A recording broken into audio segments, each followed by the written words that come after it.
नमस्कार साथियों, स्वागत है आपका हमारे YouTube चैनल ब्राइट ब्रेन पर। मैं Harish Sharma, assistant professor government of Rajasthan, आपका स्वागत करता हूं। आज हम लेके आए हैं आपकी लिए जूनियर अकाउंटेंट TRA भर्ती परीक्षा के संबंध में जो पेपर सेकंड है उसकी टेस्ट सीरीज़ हम आज से प्रारंभ करने वाले हैं। जैसा कि मैंने आपको पीछे की वीडियो में बताया भी है, तो पहले हम बुक कीपिंग और अकाउंटेंसी जो है पहली सेक्शन सेकंड पेपर की, उस पर चर्चा करेंगे। साथियों, आप इसमें एक बात का विशेष ध्यान रखें कि हमारा जो बुक कीपिंग और अकाउंटेंसी की जो पहली सीरीज़ है 20% है इसमें पहले चैप्टर के संबंध में, जो हमारा अकाउंटिंग का इंट्रोडक्शन है सामान्य, उसके संबंध में आप ये 20 क्वेश्चन करते हैं तो आपके ये 100 क्वेश्चन हो जाएंगे इस वीडियो में, क्योंकि मैं आपको जो ऑप्शन सारे दिए हैं उनकी व्याख्या सहित बताऊंगा। तो चलिए साथियों, शुरू करते हैं। टेस्ट सीरीज फर्स्ट हमारी है। इसमें पहला प्रश्न भारतीय गैप के स्रोतों में शामिल है। साथियों, ये गैप है क्या?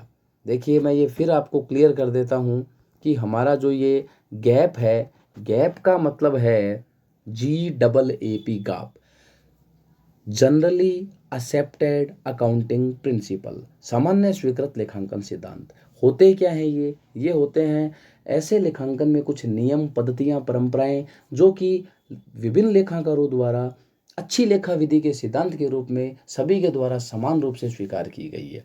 तो इसमें अब क्या शामिल होंगे? जाहिर सी बात है, नियम शामिल होंगे जो कि लेखा के संबंध में जारी किए गए हैं, कुछ घोषणाएं हो सकती है, कुछ परिपत्र हो सकते हैं। तो देखिए ऑप्शन क्या है। भारतीय कंपनी अधिनियम 2013 बिल्कुल होगा। क्यों शामिल होगा इसमें? क्योंकि भारतीय कंपनी अधिनियम 2013 में लेखांकन के संबंध में अमेंडमेंट्स हैं गवर्नमेंट के, वो आते हैं, मतलब सिद्धांतों के बारे में बताया जाता है। वित्त मंत्रालय द्वारा जारी अधिसूचना। साथियों, वित्त मंत्रालय जो है वो लेखांकन के संबंध में नहीं है, वो तो है केवल फाइनेंस मिनिस्ट्री है हमारी। तो उसमें वही क्या मतलब वित्त के संबंध में जो अलग अलग नियम है उनमें कोई अधिसूचना आएगी। तो इसमें ये प्रश्न का जो बी ऑप्शन है ये तो नहीं होना। तो ए हो गया।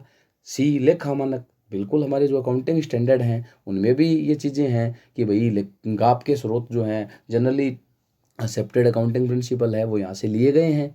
ICAI, institute of chartered accountant of India, ये तो बहुत बड़ी संस्था है हमारी लेखा के क्षेत्र में इंडिया में, तो इसकी जो घोषणा है, नोटिफिकेशंस हैं, वो तो इसमें बिल्कुल शामिल होंगे। तो साथियों, ए होगा, सी होगा, डी होगा, तो फिर होगा क्या? नहीं, बी। तो अब A, C, D तीनों उत्तर होंगे इसके। तो आप इसमें नीचे देखें, ये देखिए, इसमें नीचे आप देखेंगे A&B, ABC, ACD, तो बी नहीं है। तो ACD वाला देखो कौन सा है, सी। तो सी उत्तर हो जाएगा इसका हमारा।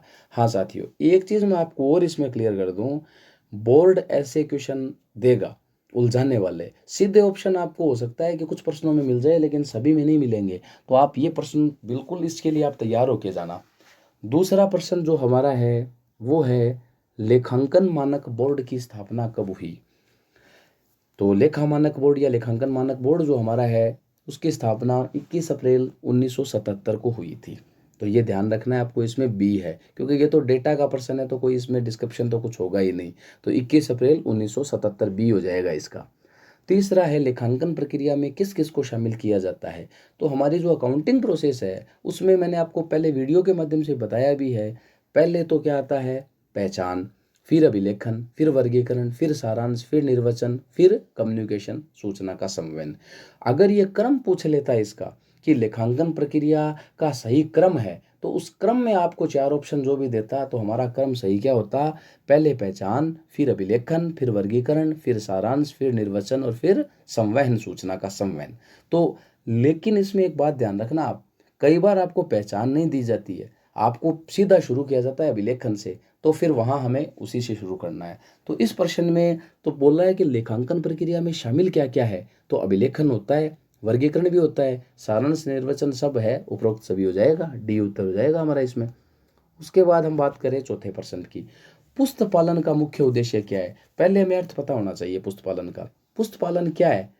पुस्त पालन लेखांकन का भाग है, लेखांकन से पहले प्रारंभ होता है। तो इसमें क्या क्या शामिल होता है? मौद्रिक लेन देनों की पहचान, अभिलेखन, उसके बाद वर्गीकरण, खाता बही में खतौनी। इसके आगे तो हम लेखांकन में शामिल करते हैं, बुक कीपिंग तो खत्म हो गई। तो फिर हमारा इसमें उद्देश्य क्या हुआ पुस्त पालन का? पहला हुआ अभिलेखन करना, विषय पर वित्तीय लेन देनों का प्रभाव भी हो गया हमारा। लाभ आने की गणना नहीं हुआ। क्यों? क्योंकि लाभ आने की गणना तो जब हम समरी करते हैं, संक्षेपण करते हैं, वहाँ आता है जब अंतिम खाते तैयार करते हैं, तो लाभ आने की गणना पुस्त पालन में तो होती नहीं है, तो ए और बी उत्तर होगा। तो ए हो जाएगा आपका, ए में दिया है ए एंड बी। ये हाँ, एक चीज़ और मैं आपको बता दूं साथियों, कई बार OMR, इस बात को मेरे को विशेष रूप से आप गौर कर लेना एकदम ध्यान से। बहुत बार होता है, मेरा खुद का एक्सपीरियंस रहा है, ऐसे जब प्रश्न आते हैं ना कि पुस्त पालन का मुख्य उद्देश्य, आपको लग गया कि हाँ ए और बी दोनों हैं, तो आप क्या करोगे, ए पे कर दोगे। तो ए पे करते वक्त आप भूल जाते हो, आप सीधा ये मानते हो कि वित्तीय, जो हमारा वित्तीय लेन देनों का पूर्ण अभिलेखन करना है, बस ये है। तो ये आपको थोड़ा ध्यान रखना है, इस पे क्वेश्चन को पूरा पढ़ें। तो इसमें ए और बी दोनों हैं, तो ए को करना है आपको इसमें, ठीक है ना। उसके बाद हम बात करेंगे साथियों, पांचवा प्रश्न है हमारा, लेखांकन के पितामह किसे कहा जाता है। फादर ऑफ अकाउंटिंग कौन है। दोहरा लेखा प्रणाली के जो जनक हैं उन्हीं को हम फादर ऑफ अकाउंटिंग कहते हैं। कौन है, पोसिडोन, गैलीलियो, पीसी महलोबिस नहीं है, लुकास पेसियोली है। तो बी हो जाएगा पांचवे में। अब छठा प्रश्न जो हमारा है साथियों, उसमें व्यापार और व्यापार का स्वामी दोनों अलग अलग होते हैं, किस अवधारणा पर आधारित है। अलग अलग क्यों माना गया है कि व्यवसाय व्यवसायी अलग अलग है। अलग अलग है तभी तो हम पूंजी खाता और आरण खाता खोलते हैं। तो अलग अलग है, रूढ़िवादिता नहीं। क्यों, रूढ़िवादिता तो हमें ये बताती है कि जोखिम से सुरक्षा देती है, हमें लागत और बाजार मूल्य दोनों में से जो कम है, स्टॉक की वैल्यू हम उस पर करते हैं, ये रूढ़िवादिता में आता है। भविष्य में कोई हानि होने वाली है तो उसको हम शामिल कर लेते हैं, ये आता है। तो ये तो नहीं है। पृथक अस्तित्व, बिल्कुल पृथक अस्तित्व इसका उत्तर हो जाएगा, आगे जाने की आवश्यकता ही नहीं है। क्यों, क्योंकि दोनों, ये मान अवधारणा कहती यही है कि भाई व्यवसाय और व्यवसायी दोनों अलग अलग है। सतत अवधारणा क्या कहती है, ये कहती है कि भाई जो हमारा व्यवसाय है वो दिन पर दिन चलता जाएगा, इसे बंद नहीं करेंगे। इस अवधारणा के तहत हम संपत्तियों को लागतों पर दिखाते हैं। उपार्जन अवधारणा क्या कहती है, ये हमें ये बताती है कि हमारे जो भी उस वर्ष से संबंधित लेन देन है तो उनको उसी में शामिल करो, ताकि लाभ आने की गणना सही हो पाए। जिस अवधि के संबंध में वो है उन्हें ही उसे, तो इसमें prepaid expenses, outstanding expenses, accrued income, unearned income जो होती है, वो सब उसमें एडजस्टमेंट करते हैं P&L में। वो किस अवधारणा से करते हैं, उपार्जन से। तो इस छठे में हो जाएगा हमारा पृथक अस्तित्व है, बी हो जाएगा इसमें। चलिए आगे चलते हैं। सातवां प्रश्न है हमारा, लेखांकन समीकरण किस अवधारणा पर आधारित है। तो आपको मैंने बताया भी है, लेखांकन समीकरण किस अवधारणा पर आधारित है। तो लेखांकन समीकरण की अवधारणा कौन सी है, दोहरा लेखा प्रणाली या द्विपक्ष अवधारणा भी बोलते हैं इसको, ड्यूअल एस्पेक्ट। सी है, सी उत्तर हो जाएगा। क्यों, उपार्जन और सतत पे तो हमने चर्चा कर ही ली थी पिछले प्रश्न में ही कि भाई उपार्जन अवधारणा क्या बताती है और सतत अवधारणा क्या बताती है। महत्वपूर्णता हो रहा है, महत्वपूर्णता क्या बताती है हमें, महत्वपूर्णता ये बताती है कि जो चीज़ रिलेवेंट है, मटेरियल है, इंपॉर्टेंट है, उस हिसाब से उसका ट्रीटमेंट करो। जैसे आपने एक कैलकुलेटर खरीदा, हो सकता है कि वो 1 साल से ज़्यादा चले, तो आप उसको संपत्ति में नहीं दिखाएंगे, हम उसको प्रॉफिट एंड लॉस अकाउंट में खर्चा मान के ही दिखा देंगे। ये महत्वपूर्णता है। तो हमारा सातवें में उत्तर क्या होगा, ड्यूअल एस्पेक्ट या दोहरा लेखा प्रणाली, द्विपक्ष अवधारणा या दोहरा लेखा अवधारणा। तो इसका उत्तर सी हो जाएगा सातवें में। चलिए आठवां, संदिग्ध दायित्व और फुटनोट में, संदिग्ध दायित्वों को फुटनोट में व नरेशन को किस अवधारणा के तहत दिखाया जाता है। सबसे पहले तो संदिग्ध दायित्व है।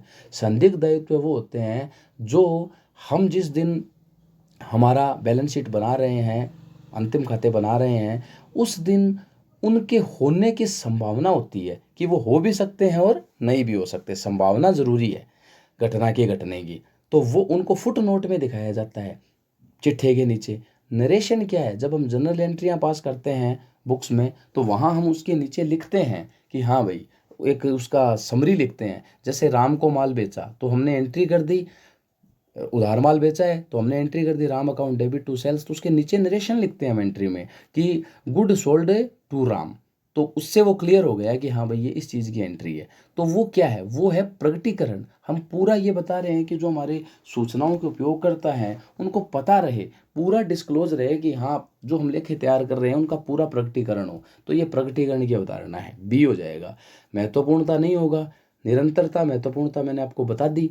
उसके बाद में डी ऑप्शन जो मुद्रा मापन दिया है, मुद्रा मापन अवधारणा क्या बताती है हमें, ये बताती है जो लेन देन मुद्रा में मापन योग्य है उन्हीं का लेखा करना है, जिनको पैसे में नहीं माप सकते उनका लेखा नहीं करना। तो यहाँ हमारा उत्तर आठवें का हो जाएगा बी, पूर्ण प्रकटीकरण। ठीक है। उसके बाद हम बात करें साथियों नौवां प्रश्न। नौवां प्रश्न हमारा है क्वेश्चन नंबर 9 जो है, शुद्ध संपत्तियों पर क्या प्रभाव पड़ेगा यदि 20,000 रुपए के देनदार ने नगद भुगतान किया। तो साथियों प्रश्न को ध्यान से पढ़ें। 20,000 के देनदार, उन्होंने पैसा दे दिया, तो एंट्री क्या पास की हमने, cash account debit to debtors, debtor कम हो गए, कैश बढ़ गई। कैश और डेटर दोनों हमारी क्या है, संपत्ति है। तो एक संपत्ति बढ़ गई हमारी और एक संपत्ति कम हो गई, तो इफेक्ट क्या पड़ा, डेटर कम हुए तो कैश बढ़ गया, तो फर्क तो कुछ नहीं पड़ा, तो संपत्तियों पर कोई प्रभाव नहीं पड़ा। संपत्ति घटी भी नहीं, बढ़ी भी नहीं, दायित्व है तो इसमें कोई क्रेडिट हुआ ही नहीं हमारा लायबिलिटी का अकाउंट, तो ऑप्शन सी सही हो जाएगा इसमें। ये ऑप्शन क्या हो जाएगा हमारा, सी। ठीक है, संपत्तियों पर कोई प्रभाव नहीं पड़ेगा, तो ऑप्शन सी है। 10वां प्रश्न हमारा है, स्टॉक का मूल्यांकन लागत व बाजार मूल्य इन दोनों में से जो कम हो उसी पर किया जाएगा, किस अवधारणा पर। यह मैंने आपको अभी पीछे बताया था, इसी वीडियो में बताया मैंने आपको। रूढ़िवादिता, रूढ़िवादिता जोखिम से सुरक्षा प्रदान करती है। तो भाई कहने का मतलब है कि हम थोड़ा डिफेंसिव होकर चलते हैं। तो मुद्रा मापन नहीं है, उपार्जन नहीं है, सत्ता की अवधारणा भी नहीं है, तो ये क्या हो जाएगा हमारा, रूढ़िवादिता, सी हो जाएगा इसमें। उसके बाद हम 11वें प्रश्न पे आए, विंडो ड्रेसिंग किस अवधारणा का अपवाद है। तो पहले आपको पता हो विंडो ड्रेसिंग है क्या, उसको बोलते हैं ऊपरी दिखावट। विंडो ड्रेसिंग कुछ कंपनियां, कुछ संस्थाएं क्या करती है, अपने लाभों को, संपत्तियों को बढ़ा चढ़ा कर दिखाती है कि भाई स्थिति अच्छी दिखे तो लोन देने वाले में लोन दे दें, हमारी क्रेडिट अच्छी रहे। मतलब यूं है कि उसको एक जो रियल स्थिति होती है वो नहीं दिखाती है, बल्कि बढ़ा चढ़ा कर दिखाती है। तो ये अपवाद किसका हुआ बताओ आप। अपवाद हुआ महत्वपूर्णता का, नहीं हुआ, क्योंकि महत्वपूर्ण तथ्य कोई छुपाए नहीं है। उपार्जन, उपार्जन तो है ही नहीं, क्योंकि वो तो कह रहा है कि भाई उपार्जन अवधारणा तो ये कहती है कि अगर जो प्रीपेड है, आउटस्टैंडिंग एक्सपेंसेस है, उनका ट्रीटमेंट अगर न किया हो तब उसका वो अपवाद है। रूढ़िवादिता नहीं है, क्योंकि इसमें हम जोखिम से सुरक्षा करते हैं। पूर्ण प्रकटीकरण, बी ऑप्शन हो जाएगा इसका। क्यों, क्योंकि हम वहाँ सही से डिस्क्लोज नहीं कर रहे, जो रियल स्थिति है उसको प्रकटीकरण नहीं कर रहे तथ्यों का, तो हमारा ऑप्शन बी राइट है इसमें। ठीक है, उसके बाद हम चलते हैं साथियों 12वें प्रश्न पे, लेखांकन मान्यता में किस किस अवधारणा को शामिल किया जाता है। यहाँ थोड़ा सा आप इसमें चेंज करें, लेखांकन मान्यता में कुछ जगह ये लिखाता है लेखांकन की मूल मान्यता या आधारभूत मान्यताओं में, तो ये याद कर लो 3 ही हैं, बहुत बार आता है प्रश्न, 12वां प्रश्न। गोइंग कंसर्न, अक्रूवल बेसिस या अक्रूवल कंसेप्ट, कंसिस्टेंसी, ये 3 ही होती है। तो कहीं भी कैसे ही घुमा के दे दे, मूल अवधारणा ये 3 ही होती है, गोइंग कंसर्न, अक्रूवल बेसिस और कंसिस्टेंसी। तो ए बी सी को शामिल किया जाता है इसमें। और अगर यही प्रश्न बोल दे कि किसको शामिल नहीं किया जाता, तो उत्तर क्या हो जाता है मेरा इसमें, सीधी सी बात है, कंजर्वेटिज्म जो है डी, उसको नहीं करते तो वो हो जाता। लेकिन अब क्या उत्तर होगा, ए बी एंड सी। तो ढूंढो ए बी सी किस में है, बी में दिया है ए बी सी, तो बी उत्तर हो जाएगा इसका मेरा। उसके बाद हम बात करें 13वां प्रश्न, स्थायी संपत्तियों को ऐतिहासिक लागत पर किस अवधारणा के तहत दिखाया जाता है। तो फिक्स्ड एसेट्स जो हमारी हैं उनको हम जो लागत पर, जो उनकी मूल लागत है उस पर दिखाते हैं। उपार्जन कोई मतलब नहीं है, वसूली कोई मतलब नहीं है, मिलान नहीं है, तो कौन सी, लागत अवधारणा। लागत अवधारणा में क्या बताती है कि जो भी हम असेट्स खरीद रहे हैं उसकी जो टोटल लागत आ रही है उस लागत पे उसको दिखाओ। और इसी अवधारणा के तहत हम क्या करते हैं, लागत अवधारणा के तहत ही यदि कोई नई मशीन खरीदी है, उसको स्थापित करने का कोई इंस्टॉलेशन चार्ज है, लाने का कोई भाड़ा है, वो सब उसकी लागत में ही शामिल कर देते हैं, जो भी अगर उसकी कोई मजदूरी वगैरह भी लगी है तो ये लागत अवधारणा में बताया गया है। तो उत्तर है इसका बी, लागत अवधारणा। उसके बाद 14th क्वेश्चन है, किस अवधारणा के अनुसार व्यवसाय निरंतर चलता रहेगा। इस पे तो आपको बार बार बता दिया, व्यवसाय निरंतर, हाँ मतलब अनंत काल तक चलता रहेगा, तो ये हमारी होती है सतत या निरंतरता की अवधारणा, ऑप्शन बी हो जाएगा इसमें। ठीक है, उसके बाद 15वां प्रश्न जो हमारा है, लाभ हानि खाते का निर्माण किस अवधारणा के अनुसार किया जाता है। बहुत अच्छा प्रश्न है, लाभ हानि खाते का निर्माण किस अवधारणा के अनुसार किया जाता है। ये प्रश्न आप इसको मार्क कर लें, बहुत ही इंपॉर्टेंट है एग्जाम के लिए। वसूली, वसूली अवधारणा क्या कहती है, तो वसूली अवधारणा में ये कहती है जैसे ही इनकम हमें प्राप्त होने का अधिकार मिल जाए तो उसको इनकम मान लो। यदि हमें खर्चा हमारा है, संबंधित अवधि से है, जिससे भी पता है कि खर्चे का पेमेंट चाहे किया हो ना किया हो, हमने उस सुविधा का उपयोग कर लिया, जैसे बिजली का बिल है, भले ही बिल ना आया हो लेकिन हमने पता है कि हमारा बिल मार्च में आएगा, लेकिन जनवरी फरवरी का मान लो आपको बिजली का बिल आपने यूज़ कर लिया, या चलो फरवरी और मार्च का बिल आपने मतलब बिजली यूज की, तो उसका जो 2 महीने का बिजली का खर्चा है वो किस वर्ष में आना चाहिए? उपार्जन अवधारणा के आधार पर, वसूली अवधारणा के आधार पर ये किस में शामिल हो जाएगा? ये इसी में होगा। तो हमारे इस प्रश्न में लाभ हानि खाते का निर्माण किस अवधारणा के अनुसार किया जाता है? तो मैचिंग कंसेप्ट जो हमारी है, मिलान की अवधारणा, वो हमें बताती है कि संबंधित वर्ष के जो खर्चे हैं उनको संबंधित वर्ष की आय में समायोजित करें। तो यही काम हम लाभ हानि खाते में करते हैं। उस वर्ष के खर्चे लिख देते हैं इधर तो, और एक साइड आय लिख देते हैं और मिलान करते हैं कि कितना प्रॉफिट बचा है। तो वही हमारी मिलान अवधारणा हो गई है। बी उत्तर हो जाएगा इसमें। उसके बाद साथियों, लेखांकन में किस प्रकार के व्यवहार व घटनाओं को दर्ज किया जाता है? तो लेखांकन में व्यवहार व घटनाएं, मौद्रिक व्यवहार और मौद्रिक घटनाओं को ही दर्ज किया जाता है। गैर मौद्रिक को तो शामिल ही नहीं करते हम। लेकिन ये याद रखना, मौद्रिक व्यवहार और मौद्रिक घटनाएं दोनों को दर्ज किया जाता है। केवल मौद्रिक व्यवहार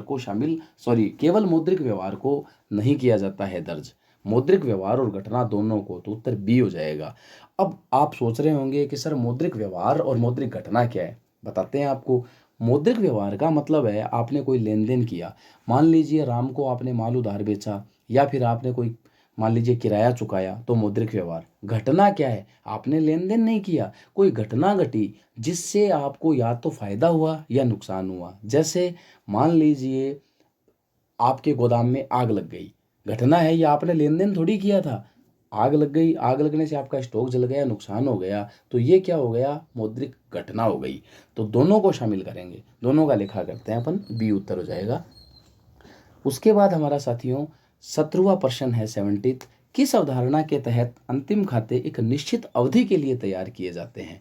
एक समय के ही लेखे हम तैयार करते हैं, जैसे 1 वर्ष के। तो ये तो हमारी निरंतरता भी नहीं है, क्योंकि निरंतरता तो कहती है कि व्यवसाय कंटिन्यू चलता रहेगा। उपार्जन कहती है कि हमारे जो संबंधित वर्ष के खर्चे हैं, अगर प्रीपेड या आउटस्टैंडिंग, उनको भी आप P&L में, प्रॉफिट एंड लॉस में शामिल करें। इनकम को भी, अनअर्न्ड को या क्रूड इनकम को शामिल करें। रूढ़िवादिता कहती है कि जोखिम से सुरक्षा लो, हानियां अगर भविष्य में होनी है तो कर दो। तो फिर एक अवधि विशेष के लिए तैयार करते हैं। तो इसका तो काल, अब इसमें ये थोड़ा सा मिसप्रिंट हो गया है, कालबद्धता, आप इसे कालबद्धता ही करें। तो इसमें जो हमारा उत्तर होगा वो हमारा क्या हो जाएगा? हमारा आंसर इसमें हो जाएगा ये। इसमें मैं थोड़ा सा इस पर जो है काल को काट दिया है मैंने। तो इसमें आपको ये मान के चलना है, निरंतरता, कालबद्धता, उपार्जन, रूढ़िवादिता। तो सही उत्तर हो जाएगा कालबद्धता। थोड़ा सा शब्द अटपटा है, इसको हम क्या बोलते हैं? समय आधारित अवधारणा भी बोलते हैं। इसको बोलते हैं पीरियडिशियल कंसेप्ट। तो बी हो जाएगा। उसके बाद हम साथियों बात करें नेक्स्ट क्वेश्चन की, 18 की। दोहरा लेखा प्रणाली का विकास कब हुआ? ये तो पहला ही क्वेश्चन है किताब में ही। लुकास पेसियोली ने किया था। द कंपासेट स्क्रप्चर किताब लिखी थी, 1494 में लिखी थी। तो उसी समय हो गया था। और फिर मैं आपको बता देता हूँ, ये 5 चीज़ें तो इसी प्रश्न में बता रहा हूँ। लुकास पेसियोली जनक भी था, दोहरा लेखा प्रणाली का भी जनक था, विकास था। 1494 में किताब लिखी थी द कंपासेट स्क्रप्चर। उसके अलावा ये गणितज्ञ था। कौन था ये? गणितज्ञ था, लेखाविद नहीं था, लेकिन जनक था लेखांकन का। उसके बाद उसी पुस्तक का इंग्लिश में अनुवाद किसने किया? ह्यूज ओल्ड केसल ने किया था। केसल शब्द को आप पढ़ लेना। केसल ने क्या किया था? इंग्लिश में अनुवाद किया था। उसके बाद विकास का सही क्रम है, प्रश्न 19 है, विकास का सही क्रम है। ये बहुत अच्छा क्वेश्चन है।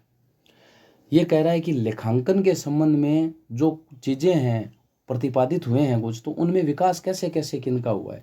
तो अकाउंटिंग एजप्शन, लेखांकन की मान्यताएं, accounting concept, accounting principle, accounting convention. 4 option दिए हैं, उत्तर है इनके ABCD। मतलब पहले ऑप्शन में कह रहा है कि पहले अकाउंटिंग एजप्शन, फिर अकाउंटिंग कंसेप्ट, फिर प्रिंसिपल, फिर कन्वेंशन। बी में कह रहा है ABDC, मतलब पहले एजप्शन बनी, फिर कंसेप्ट बनी, उसके बाद हमारे कन्वेंशन बनी, और फिर प्रिंसिपल। तो साथियों पहले मैं आपको इस पर थोड़ा बता देता हूँ। सबसे पहले कोई भी विषय जब होता है, उस विषय का कुछ आधार होता है, कुछ मान्यताएं ली जाती है। तो सबसे पहले किसी भी विषय में मान्यताएं ली जाती है।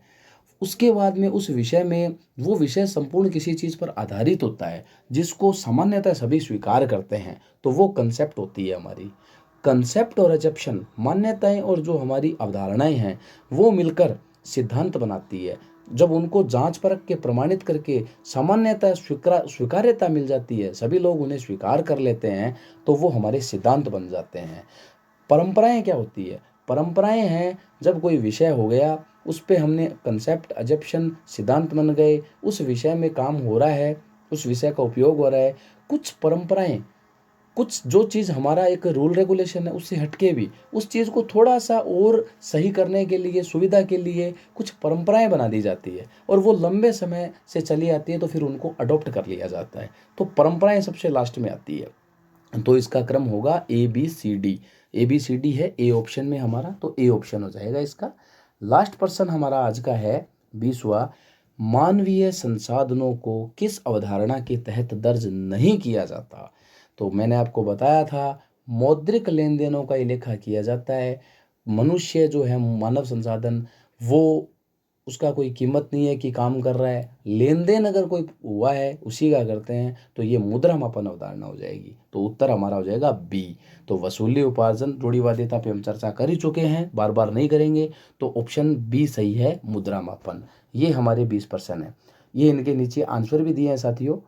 अब मैं आप लोगों को यही कहूँगा कि आज का जो हमारा ये वीडियो है, इसको आप देखें। देखने के बाद आपको पता लगेगा कि हाँ, इसमें कैसे क्या है। इन 20 प्रश्नों को आप हल करते हैं, इस वीडियो के माध्यम से देखते हैं, तो आप क्या करें, आपके 80 से 100 क्वेश्चन तैयार हो जाएंगे। ये पहला चैप्टर आपका इसमें ऑलमोस्ट कवर ही हो गया। आप ये 20% कर लें व्याख्या सही, तो आपको दिमाग लगाने की आवश्यकता नहीं है। और मैं तो आपको यही कहूँगा साथियों, कंपटीशन एग्ज़ाम जो होता है ना, उसमें बहुत ज़्यादा डीप स्टडी करने से सिलेक्शन मेरे विचार से कहीं ना कहीं, मैं ये नहीं कहता नहीं होता, लेकिन थोड़ा सा फोकस आप स्मार्ट स्टडी, टाइम मैनेजमेंट, इन पे अगर करेंगे, कंपटीशन एग्ज़ाम को उसी तरीके से करेंगे, तो ज़्यादा फ़ायदा होगा। बाकी मैं आपके लिए आगे भी इस सीक्वेंस में, पहली सीरीज़ है, दूसरी, तीसरी, लेखांकन विषय को 10 या 12 सीरीज़ मेरी होंगी, उसमें पूरा कर दूंगा। फिर मैं बिजनेस स्टडी, ऑडिटिंग, भारतीय अर्थव्यवस्था, उनकी सीरीज़ें लेके आऊँगा। तो आप वीडियो को देखें और अपने नॉलेज को भी चेक करें। और साथियों, कमेंट बॉक्स में ज़रूर बताएं वीडियो कैसा लगा आपको। धन्यवाद साथियों, बने रहिए हमारे चैनल पे। और यदि आप हमारे चैनल को अभी तक भी सब्सक्राइब नहीं कर पाए हैं, तो प्लीज़ हमारे चैनल को सब्सक्राइब करें, बेल आइकन को ज़रूर प्रेस करें, ताकि आगे आने वाले वीडियो के नोटिफिकेशन भी आपको मिल सके। धन्यवाद साथियों।